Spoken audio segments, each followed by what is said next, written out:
You have told yourself this story 1,000 times. You wake up with a plan, maybe even a list, and by evening, you've done almost none of it.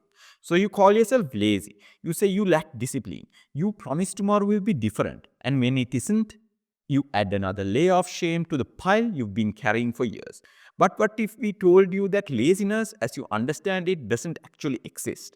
What if the real explanation has nothing to do with your character, your willpower, or your worth as a person, and everything to do with how your brain has learned to protect you from things it perceives as threats?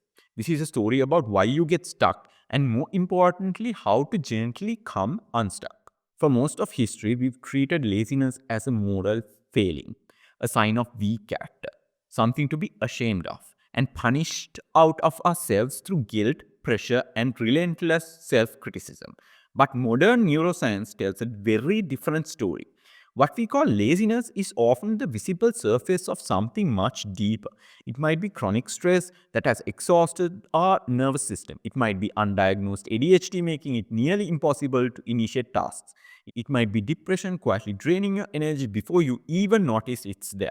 Or it might simply be that your brain at some point in your life learned that action leads to pain.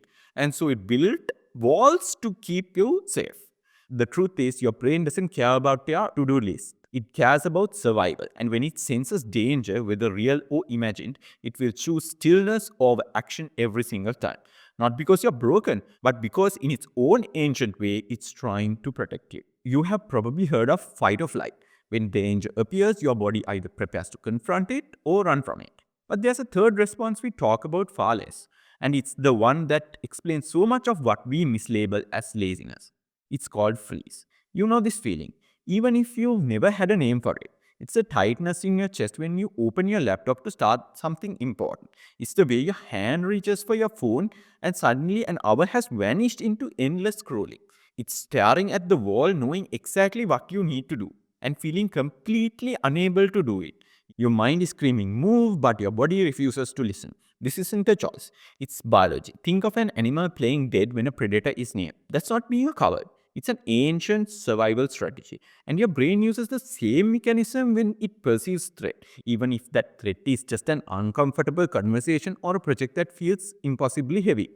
The freeze response is your nervous system saying, this is too much right now. And the tragedy is that we interpret the signal as a personal failure, when really it's just our body asking for safety. So, how do we turn this off? You might think you need to discipline yourself into action, push harder, be tougher, but here's the truth. You can't discipline a freeze response any more than you can discipline a hiccup. You need to physically break the circuit. We'll get to those specific tools like the cold water shock in a moment. But first, we have to stop adding fuel to the fire. So, if pushing harder doesn't work, what does? The answer might feel counterintuitive at first. Instead of forcing yourself into action through guilt and pressure, you begin by offering yourself something you may have been withholding for a very long time, which is compassion.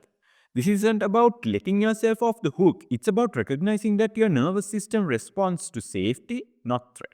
When you criticize yourself for being stuck, you add more stress to an already overwhelmed system. You confirm to your brain that danger is present, and so it freezes even more. But when you speak to yourself with kindness, when you acknowledge how hard things have been without judgment, something shifts. Your nervous system begins to settle, the walls start to soften, and action, real sustainable action, becomes possible again. This is not weakness, it's wisdom. You are learning to work with the ancient architecture of your brain instead of constantly battling against it. You're finally treating yourself the way you would treat a frightened child, with patience, with gentleness, and with the quiet faith that they will move when they feel safe enough to try.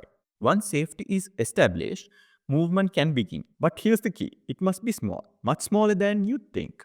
The brain that has been frozen for a long time doesn't trust grand plans and ambitious goals. It needs proof that action is safe.